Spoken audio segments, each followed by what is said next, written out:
Hello, everyone. Welcome back to the channel. I know this is a little bit new because you're like, where's your intro clip?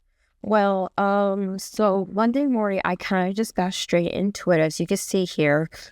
But towards the end of the day, I didn't really record much on today, as you guys will see here. So I'm just gonna let you guys just watch today's video. Just explain that there's nothing much really has happened. It's just been me spinning all morning. And then for day 4, that's what also happened here as well. So I'm just gonna let y'all sit back and relax, spin, drink your cozy drink of the day, and just enjoy the 3rd and 4th day of me spinning for Tour de Fleece. Top roving wool. I think I might actually just back you guys. I'm just going to try to find the beginning because it is kind of one giant noodle. And I'm just going to kind of roll it up into different sections because I'm not going to spin this all in one go from one. I'm going to have to split it up anyways as I spin it. But I think this is where the beginning is. But it was from Birkeland Bros Wool from Abbotsford, BC. It is Scotland top 27 to 33 micron. How long do you guys think it'll take me to spin up 1 pound of Scotland woven? Honestly, I might even split these up again. Rachel did say in the Gotland video that I will link below, but I've just been catching up on Flow Lives, and I watched the one where she spun up Gotland wool that she had got from a subscription box. I think it was the Long Way Homestead. I watched all about the Gotland and her experience with Gotland, and I learned that Gotland is a long-haired wool, which means that it has a very long staple length, which is very interesting because Gotland is also, some people compare it to mohair. I'm just gonna break this here. Oh, no, it just went this. Some people actually compare it to mohair because it kind of has a natural halo. So I'm looking forward to actually spinning that. It's a different spin. And apparently Gotland is one of those wool that kind of has a natural curl to it. You don't want to overspin it because then it can turn into rope, but because it has such character, you don't want to underspin it because then it won't turn into anything, it'll just fall apart. That's what I was trying to say. So this isn't going too bad. I've been pretty well able to find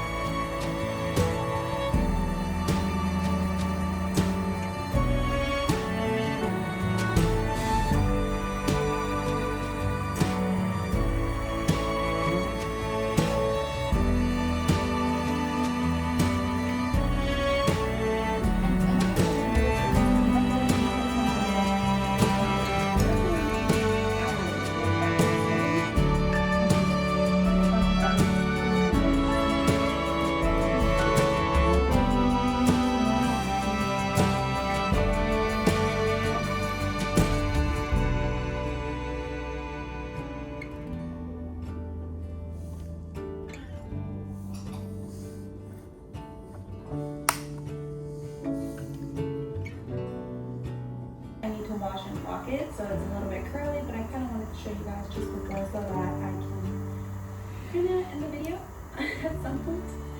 And here it is. So I did do a curled row in between the two. Hopefully you can see that. I don't know, it's a little bit funky right now because the sun is half in my apartment, half not.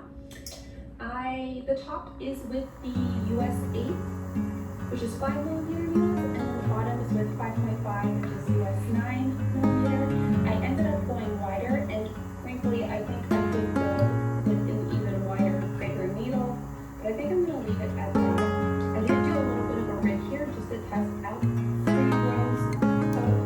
6 rows in total of rigging, just to see what it would look like, and I do think that the 8, what do you think that the 5mm, what happened with my project? Let's talk about this. Let's talk about what it means, what it means for spinning, how it affects our projects, and I especially want to give you some good tips so that you don't mess up the grist in any of your projects either, because you won't need this heartache. Alright, let's start with some definitions. Then I'm going to show you how I messed up.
this together with a little bit of alpaca. And now I'm not adding much alpaca because a little bit of alpaca goes a long way.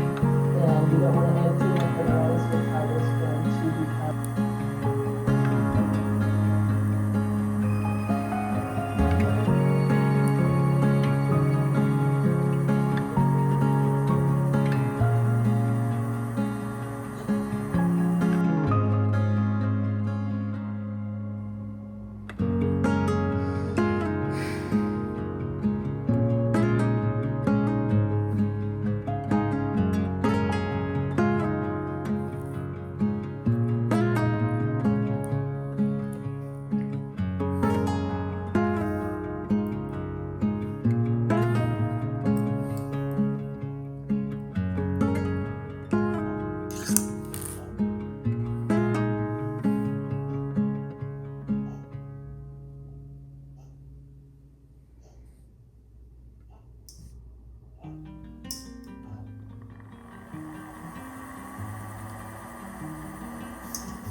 Oh, okay, everything's.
So that's among my project thoughts for spring.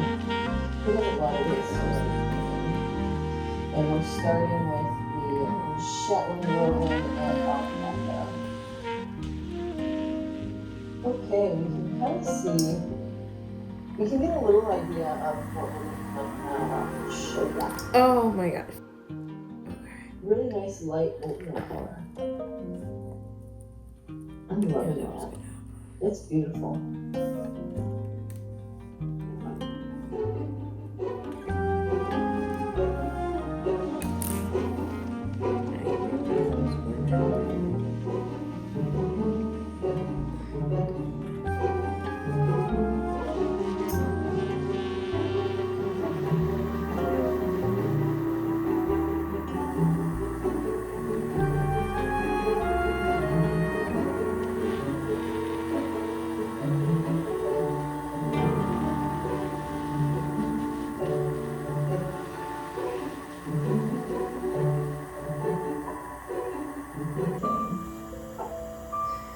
So, I think I'm just going to put these two bobbins on the bottom.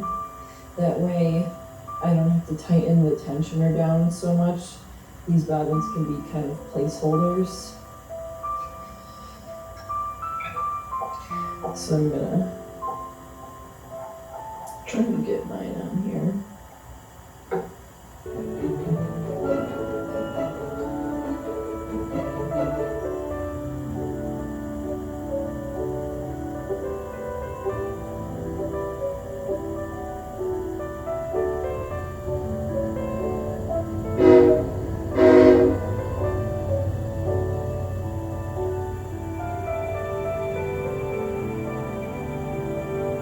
These weren't the most consistent singles that I've ever made, but I'm thinking with the plying it'll kind of blend out those thick spots or the little neps a little bit. And if it